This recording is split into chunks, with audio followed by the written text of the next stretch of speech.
ॐ हरिः ॐ श्री गुरुभ्यो नमः। हरिः ॐ। ॐ सदाशिवसमारम्भां शङ्कराचार्यमध्यमाम् अस्मदाचार्यपर्यन्तां वन्दे गुरुपरम्परां। श्रुतिस्मृतिपुराणानाम् आलयं करुणालयं नमामि भगवत्पादं शङ्करं लोकशङ्करं। शङ्करं शङ्कराचार्यं केशवं बादरायणं सूत्रभाष्यकृतौ वन्दे भगवन्तौ पुनः पुनः।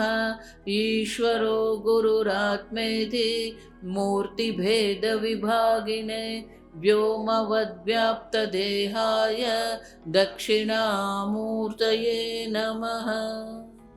ॐ असतो मा सद्गमय तमसो मा ज्योतिर्गमय मृत्योर्मा अमृतङ्गमय। ॐ शान्ति शान्ति शान्तिः।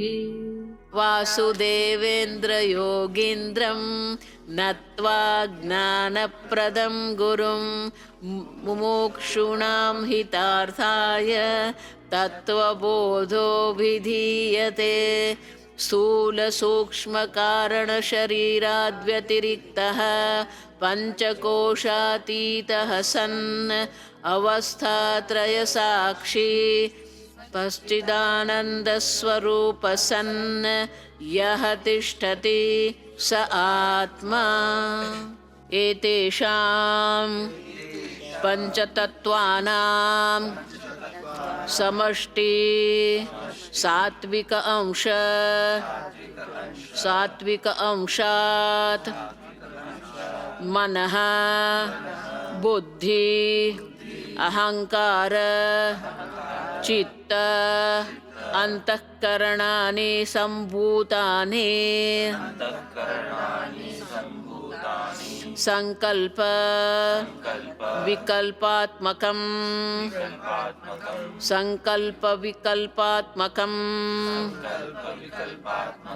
मनः। आदि शंकराचार्य जी स्पष्ट रूप से दर्शाते हैं कि पंचमहाभूत के सात्विक अंश से ये अंतःकरण उत्पन्न हुआ है। माने कि अंतःकरण स्वयं सात्विक है, आप समझ। किंतु विषय भोग के कारण, कर्म के कारण रजोगुण तमोगुण का आवरण बन जाता है। अब देखिए, इसीलिए हमेशा हमें ये याद रखना है कि मन सात्विक है। सुवर्ण से बना हुआ घड़ा सुवर्ण है, मिट्टी से बना हुआ घड़ा मिट्टी का है। सात्विक पंचमहाभूत से बना हुआ मन सात्विक है। कल जो कहा कि कार्य के आधारित 4 विभाग हैं। प्रथम है मनः। देखो, ये सब व्याख्या याद रखना है। संकल्प विकल्पात्मकम मनः। संकल्प, दिल्ली जाना है, अब संकल्प किया, उसका विरोध वृत्ति आई, नहीं अभी नहीं जाना है। विकल्प, पहले संकल्प करते हैं जाना है, क्यों जाना है उन पर विचार करते हैं। जाने के लिए क्या कारण है, फिर किस साधन का उपयोग करेंगे, फिर सोचते हैं नहीं अभी नहीं जाना है, बहुत ठंडी है, नहीं जाना है। विकल्प, विरोधी, क्यों नहीं जाना है उन पर भी हम विचार करते हैं। आप समझो, ये ऐसा मत मानना कि बुद्धि में ही तर्क है। संकल्प भी एक तर्क है। उसका विरोध करना भी तर्क है, विकल्प। जितना आप अधिक संकल्प विकल्प करेंगे ना उतना ही आपका निश्चय योग्य बनेगा। देखो, इसीलिए ये हमारे बुद्धि में, अंतःकरण में संकल्प विकल्प का अभ्यास करने के लिए हमारे विद्यालय में हमें डिबेट करवाते हैं। वक्तृत्व स्पर्धा कहते हैं ना उसको। हमारे सामने दो रखते हैं, टीवी देखना है एक समूह है, टीवी नहीं देखना है दूसरा है। प्रवास पर जाना है एक समूह है, प्रवास पर नहीं जाना है दूसरा है। फिर दोनों क्या करेंगे? पहले एक समूह का एक विद्यार्थी जो है वो रखेगा प्रवास जाना चाहिए, अपने मुद्दे रखते हैं। अब देखिए पॉइंट्स। फिर दूसरे समूह का दूसरा आके क्या करेगा? वो जितना भी तर्क दिया है जाने का उससे विरुद्ध तर्क देगा। फिर दूसरा आएगा, पहले समूह का दूसरा आकर क्या करेगा? उनके सामने तर्क देगा, जाना चाहिए। अब देखिए, तो बारी बारी प्रत्येक समूह के 5 विद्यार्थी हैं, तो प्रत्येक क्या करेंगे? अब देखिए, तो इसके द्वारा क्या कर रहे हैं हम? हमारे संकल्प विकल्प की जो शक्ति है उनको हम विकसित करते हैं। आप समझो, जितना आप संकल्प विकल्प योग्य प्रकार से करेंगे ना, उतना ही आपका निश्चय दृढ़ होगा और योग्य होगा। देखो, कई बार ये संकल्प विकल्प किए बिना ही हम चल देते हैं, कुछ कर देते हैं, फिर क्या होता है? अरे नहीं करना चाहिए था, अरे कर देना चाहिए था। क्यों? क्योंकि योग्य रूप से, योग्य प्रमाण में संकल्प विकल्प नहीं किया था। आप समझो, इसीलिए ये बहुत आवश्यक है हमारे जीवन में कि संकल्प विकल्प योग्य होना चाहिए। क्योंकि दोनों है ये जगत में, नकारात्मक भी है, विधेयात्मक भी है, दोनों है ये जगत। आप समझो,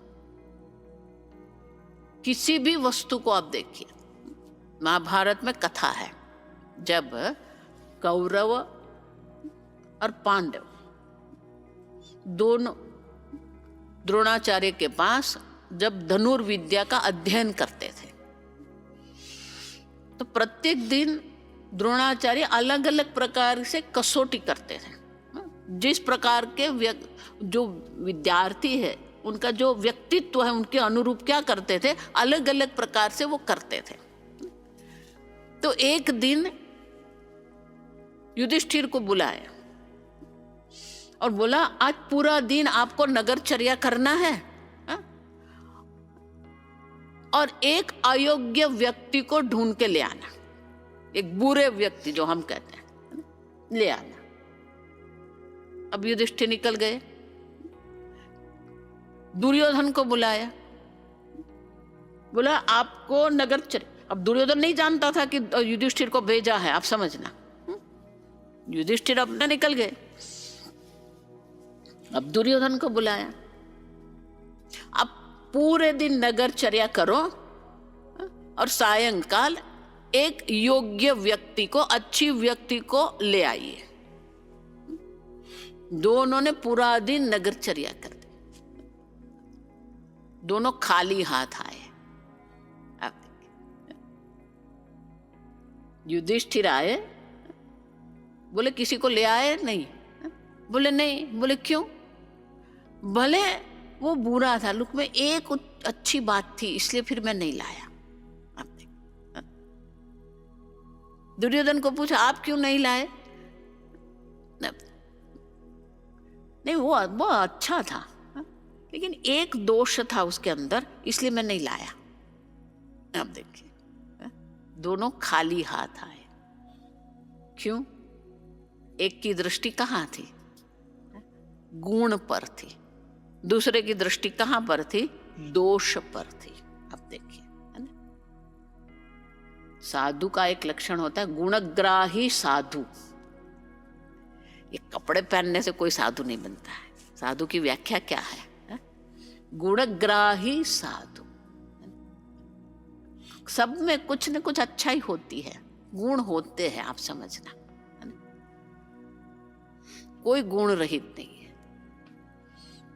उड़िया बाबा ऐसा कहते थे कि हमारी हालत ये है कि गुण देखकर हम इतनी प्रशंसा करते हैं, फिर एक ऐसा कटु अनुभव हो जाता है, फिर ऐसे ऐसे दोष बताते हैं। तो ऐसा कहते थे, सराहो मत निंदना पड़ेगा, निंदो मत सराहना पड़ेगा। आप देखिए, अब सब प्रत्येक व्यक्ति में गुण दोष है, लेकिन दोष दर्शन करना हमारा काम नहीं है। आप तो बोले क्यों ऐसा बोल रहे हो? क्यों? क्योंकि महाराज श्री ऐसा कहते थे, देखो ये मन जो हमारा है, मन की विशेषता क्या है? वो संकल्प विकल्प करता है, लेकिन मन की एक विशेषता है, जिसका विचार करेंगे ना उसके आकार का बनेगा। अब पुष्प देख रहे हैं, पुष्पाकार वृत्ति बन गई। अब माइक देखते हैं तो माइक के आकार की वृत्ति बन गई। तो जो विषय आप देख रहे हैं, जो विषय का अनुभव कर रहे हैं, वो विषय आकार मन बनता है ना? ये मन का स्वभाव है। जो विषय आप देखेंगे उसके आकार का वो बनेगा। अब आप दोष का चिंतन करेंगे तो आपकी वृत्ति तो क्या हो गई? दोषाकार हुई कि नहीं हुई? अन्य व्यक्ति में वो दोष है कि नहीं हम तो नहीं जानते, सुनी सुनाई बात है। आप देखिए, तो उसमें वो दोष है कि नहीं तो हम जानते ही नहीं है, किसी ने हमें आके बता दिया, और हमने उस व्यक्ति के बारे में हमारी बुद्धि में क्या कर दिया? दोषाकार वृत्ति कर दी। अब देखिए, तो हमारी बुद्धि को दूषित हम कर रहे हैं। जब दोष दर्शन कर रहे हैं तो सामने वाली व्यक्ति में दोष है कि नहीं तो हम जानते ही नहीं है, समझना। लेकिन हमारी बुद्धि तो दूषित हो गई ना। अब देखिए, क्रोध का चिंतन करेंगे तो क्रोधाकार वृत्ति बनेगी। आप समझो, मन को आप जिस विषय का चिंतन कराएंगे ना वैसा ही बनेगा मन। ये मन का स्वभाव है। मैं हमेशा ये नकारात्मक दृष्टांत देती हूं। किसी भी व्यक्ति को तब पहले सिगरेट से ही सिगरेट की आदत बन गई क्या? हा? एक बार सिगरेट लेने से क्या आदत बन गई? नहीं। अब देखिए, एक बार लिया, 2 बार लिया, 3 बार लिया। अब देखिए, शास्त्र में उसका अभ्यास कहते हैं। किसी भी वस्तु को आप बार बार करेंगे ना तो वो बुद्धि में आदत बन जाएगी। एक दिन में नहीं हुआ है। आप देखिए, तो आप सिगरेट पीने की जैसे अभ्यास करते हो तो आप तत्व चिंतन का भी अभ्यास कर सकते हो, आप ईश्वर चिंतन का भी अभ्यास कर सकते हो। आप गुण करेंगे, लेकिन ये गुण दोष है ना सबसे खतरनाक है। आप समझना है, क्योंकि एक दृष्टि से जिसको आप दोष कहते हैं, दूसरी दृष्टि से वही क्या हो जाता है? दोष बन जाता है। आप समझ, देखो ये महाभारत में गांधारी का दृष्टांत है। कई लोग गांधारी की बहुत प्रशंसा करते हैं। पति अंध था तो उन्होंने भी क्या कर दिया? आंख पर पट्टी बांध दी, बोले उन्होंने भी त्याग कर दिया। ये त्याग था।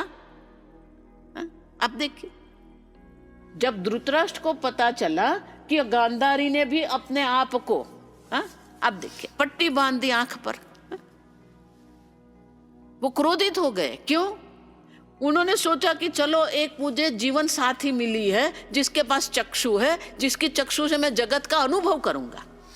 अब उसने ही आंख बांध दी। अब देखो,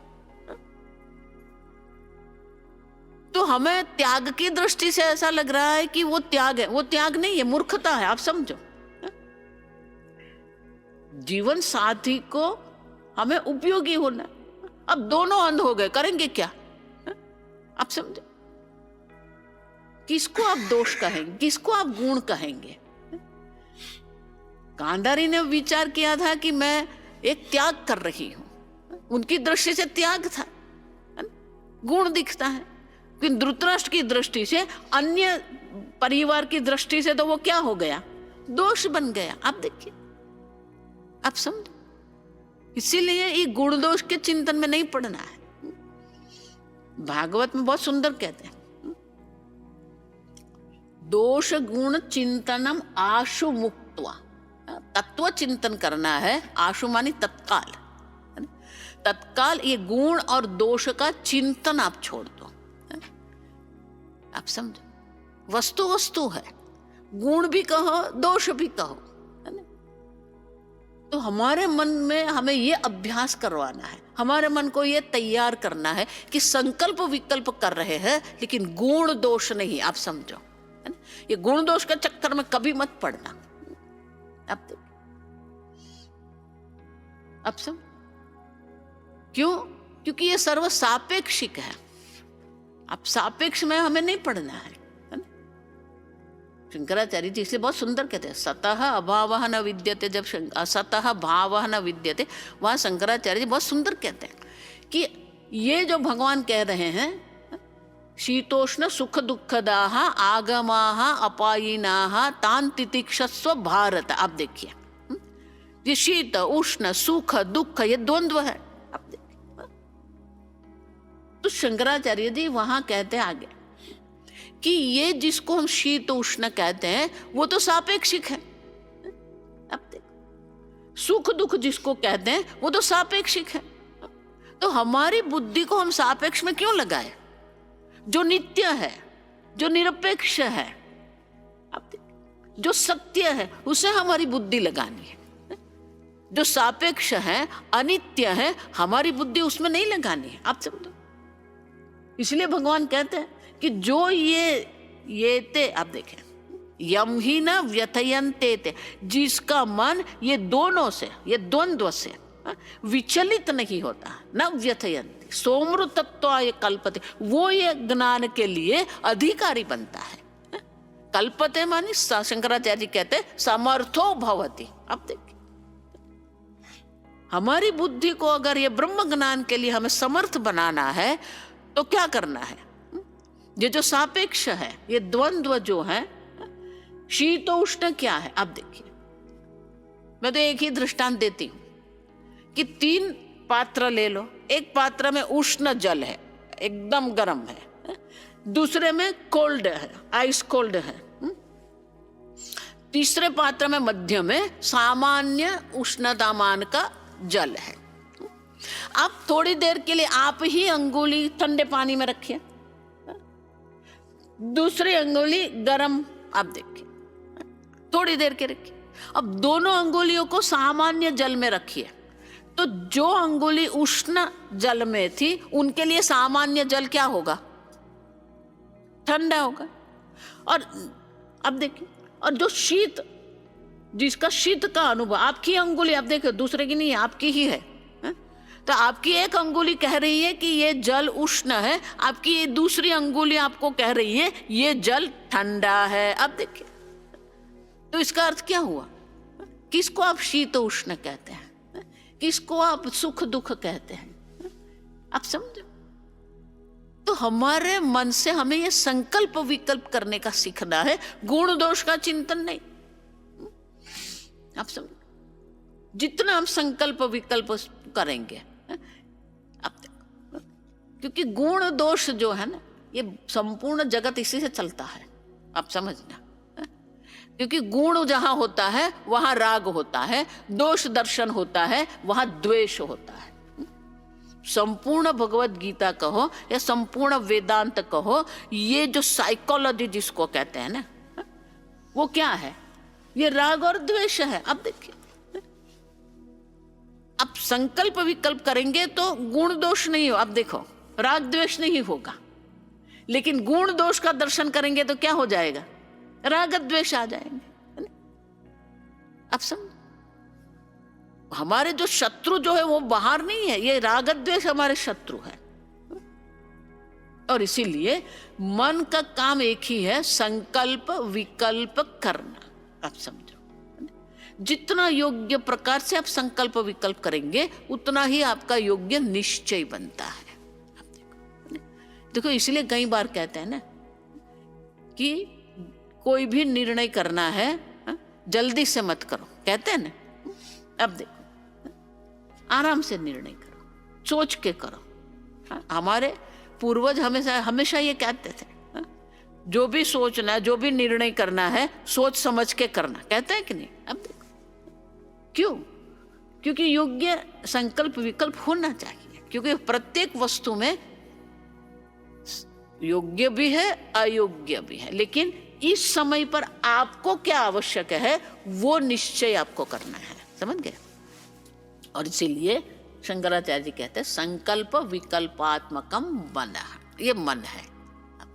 अब बुद्धि क्या है, अब देखिए आगे।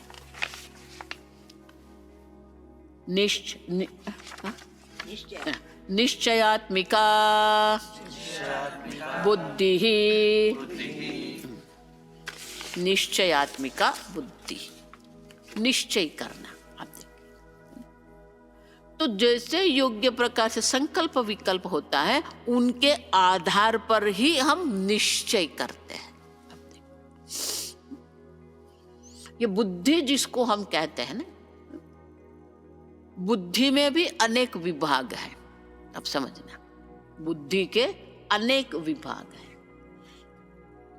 विवेक, इसलिए विवेक बुद्धि ऐसे कहते हैं, है ना। विवेक मन नहीं कहते हैं, क्या कहते हैं, विवेक बुद्धि। ज्ञान, ये भी बुद्धि। प्रज्ञा, प्रज्ञा माने सामान्य समझ जिसको हम कहते हैं, अंडरस्टैंडिंग, प्रज्ञा। मेधा, ग्रंथ अर्थ धारण शक्ति ही मेधा। ये तत्वबोध जो हम अध्ययन कर रहे हैं उनको हमारी बुद्धि में हमें धारण करना है, लेकिन यांत्रिक रूप से नहीं, अर्थ सहित। ग्रंथ अर्थ धारण शक्ति ही।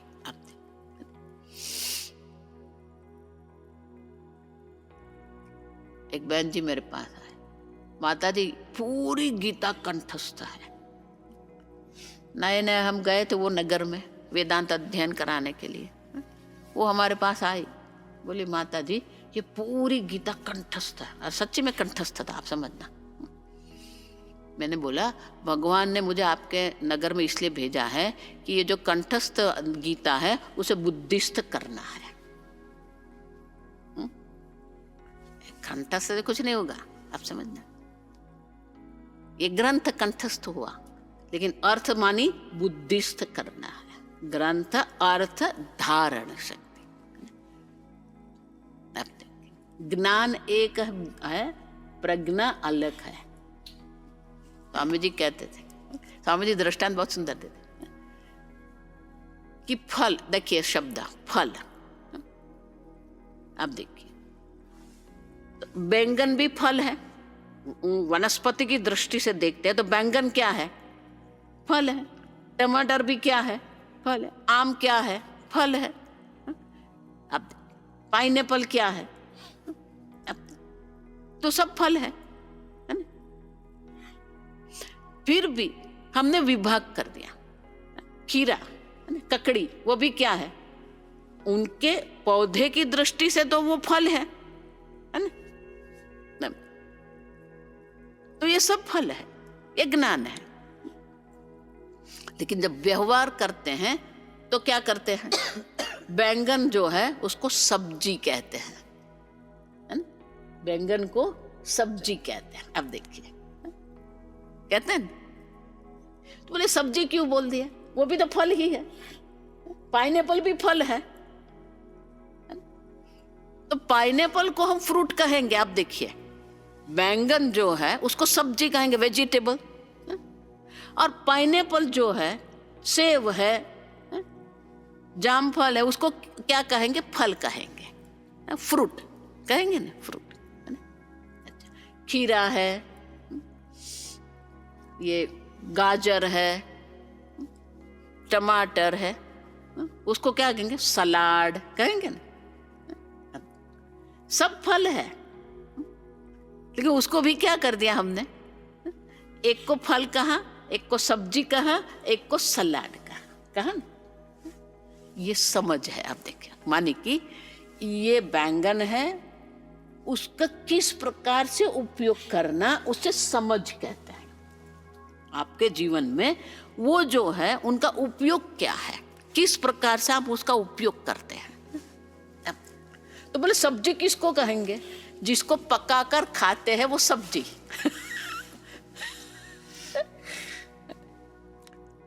जिसको ऐसे ही खाएंगे लेकिन जिसके अंदर फ्रुक्टोज होता है, माने कि शर्करा होती है, वो फल कहते हैं। शर्करा युक्त होते उसको क्या कहते हैं? फल कहते हैं। वो ऐसे ही कच्चे खाएंगे। और जिसके अंदर शर्करा नहीं है, जिसके अंदर कैलोरी कम है, उसको भी कच्चा खाएंगे, उसको क्या कहेंगे? सलाड, है ना? तो उसको कहते हैं समझ। अभी समझ आ गया? आप समझ? ज्ञान एक है, प्रज्ञा अलग है। देखो कितनी सूक्ष्मता है। हाँ, ये सूक्ष्मता हमें पकड़ना है। विवेक क्या कहेंगे? विवेक किसको कहेंगे? हम देख के गए, विचि पृथक करने, दो विरोध वस्तु एक हो गई है, उसे अब हम क्या करना है? अलग करना है। विचि पृथक करने। ये देह और आत्मा एक हो गए, देहात्मा बुद्धि। अब क्या करना है? देह अनित्य है, विकारी है, आत्मा नित्य है, निर्विकारी है। अब देखिए, तो उसको क्या कहते हैं? विवेक कहते हैं। आप समझ? तो विवेक है, ज्ञान है, प्रज्ञा है, मेधा है, उसको बुद्धि कहते हैं। इंटेलेक्ट जिसको कहते हैं ना, तो ये बुद्धि का कार्य है।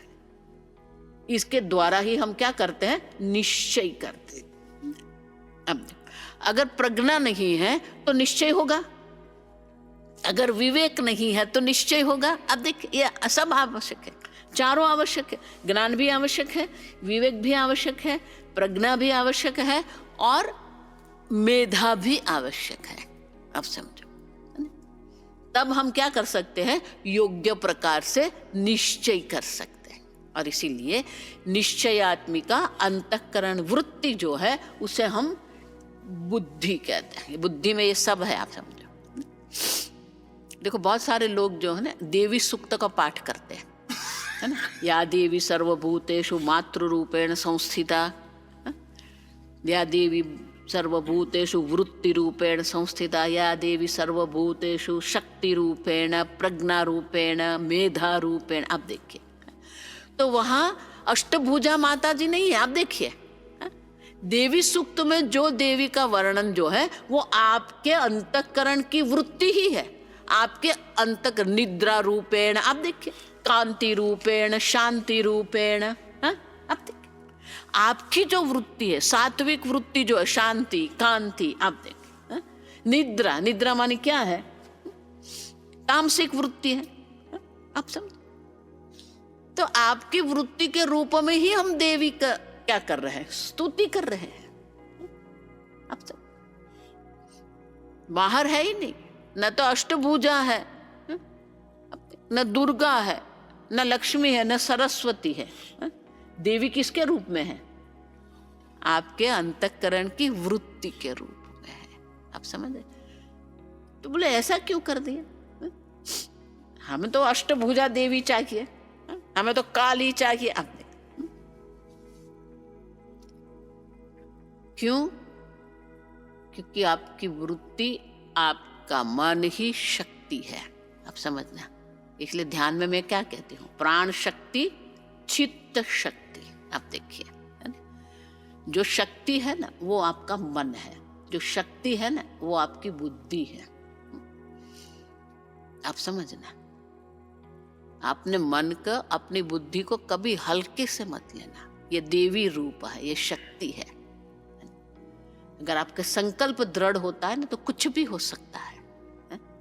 आप देखिए, अभी एक व्यक्ति अकेले ही ऐसे अपने ये बोट में जा रही थी, वो अकेली गए। अब एक बड़ा सा तरंग आया तो पूरी बोट उसकी उल्टक गई। अब वो पीछे से आ रहा था, इसलिए वो जानता नहीं था। अब देखिए, तो वैसे वैसे ही खड़ा था वो, और अचानक आ गया तो वो क्या हो गया, पूरी बोट जो उलट गई और वो सागर में गिर गया। अब देखिए, और ऐसे गिर गया कि वो बोट से दूर हो गया। अब 3 दिन तक वो जिंदा रहा सागर में। आप देखिए, कुछ भी नहीं, ऐसे ही खुले सागर में तैरता रहा। आप देखिए क्या, 3 दिन तक निद्रा भी नहीं, भोजन भी नहीं, जल भी नहीं, मात्र अपनी शक्ति। समझ रहे मैं क्या बोल रही हूं? मुझे जिंदा रहना है। अब देखिए, एक निर्णय था, वो निर्णय के आधार पर क्या कर दिया, 3 दिन तक वो रहा। और ऐसा मत मानना, क्योंकि जब दिन होता है ना, तो ये सूर्य की जो गर्मी होती है ना, आप भले आप जल में है, लेकिन वो जो गर्मी है ना, आपकी जो ये त्वचा है ना, उसको जलाती है। आप समझना। और वो खारा पानी होता है, वो जो हर एक क्षार युक्त है, तो आपके शरीर से वो जल क्या करता है, निकालता है। अब देखिए, और वो जल आप पी भी नहीं सकते क्योंकि वो क्षार युक्त है। अब देखिए, अपने संकल्प से ही वो क्या कर गया, ठीक है। आप देखिए, हमारे अंदर ये सब शक्ति है। इसीलिए देवी को भी हम वृत्ति के रूप में करते हैं, क्योंकि वो हमारी शक्ति है, निश्चयात्मिका शक्ति है, संकल्प शक्ति है, विवेक विकल्प शक्ति है। आप समझो, जितना आपका मन दृढ़ होगा, जितने आपकी बुद्धि दृढ़ होगी ना, आपका जीवन योग्य रहेगा। पूज्य स्वामी जी, हमें आगे भी मैं कह के गई हूं, इसलिए पूज्य स्वामी जी बहुत सुंदर कहते थे कि human life is series of decision. Human life is series of decision, है ना।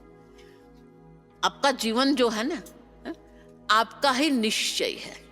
आप समझ, आपका जैसा दृढ़ निश्चय होगा ना, उतना ही आपका जीवन बनेगा। आप समझ, इसीलिए आपका निश्चय जो है योग्य होना, बुद्धि जो है ना योग्य होनी चाहिए। जितना आपका निश्चय योग्य बनेगा, आपका जीवन भी योग्य रहेगा।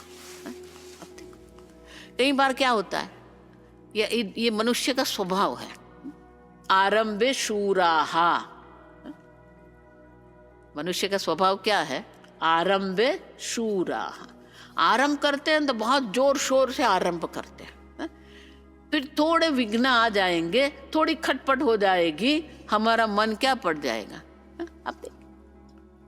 आप समझ, हमारा धृति, ये सब 18वें अध्याय में सब है। आप समझना, कर्ता, धृति, बुद्धि। अब वहां भगवान कहते हैं कि थोड़ा विघ्न आता है ना, और वो कार्य छोड़ देता है, वो तामसिक है। विघ्न का विचार करके ही छोड़ देता है, यार नहीं करने तू छोड़ दे, मैं बताता हूं ना, ये है। अब देखिए, आप सब, विघ्न तो आना ही है, छोड़ना नहीं है। इसीलिए ये बुद्धि जो है निश्चयात्मिक है, निश्चय के रूप में है। आपका निश्चय, आपका डिसीजन जो है ना, बहुत काम का है। आप देखिए, और इसीलिए यह शंकराचार्य जी कहते हैं निश्चयात्मिका वृत्ति, बुद्धि ही, ये बुद्धि जो है आपका निश्चय है, आपका जीवन है। ये निश्चय पर ही आपका जीवन चलता है। आपका निश्चय जितना दृढ़ बनेगा, योग्य बनेगा, आपका जीवन भी उतना ही योग्य बनेगा। आगे हम कल देखेंगे। ओम शन्नो मित्र शं वरुणः शन्नो भवत्वर्यमा शन्न इन्द्रो बृहस्पतिः शन्नो विष्णुरुक्रमः नमो ब्रह्मणे नमस्ते वायो त्वमेव प्रत्यक्षं ब्रह्मासि त्वमेव प्रत्यक्षं ब्रह्म वदिष्यामि ऋतं वदिष्यामि सत्यं वदिष्यामि तन्मामवतु तद्वक्तारमवतु अवतु माम् अवतु वक्तारम्। ओम शांति शांति शांति। ओम पूर्णमदः पूर्णमिदं पूर्णात् पूर्णमुदच्यते पूर्णस्य पूर्णमादाय पूर्णमेवावशिष्यते। ओम शांति शांति शांति। हरिः ओम श्री गुरुभ्यो नमः। हरिः ओम।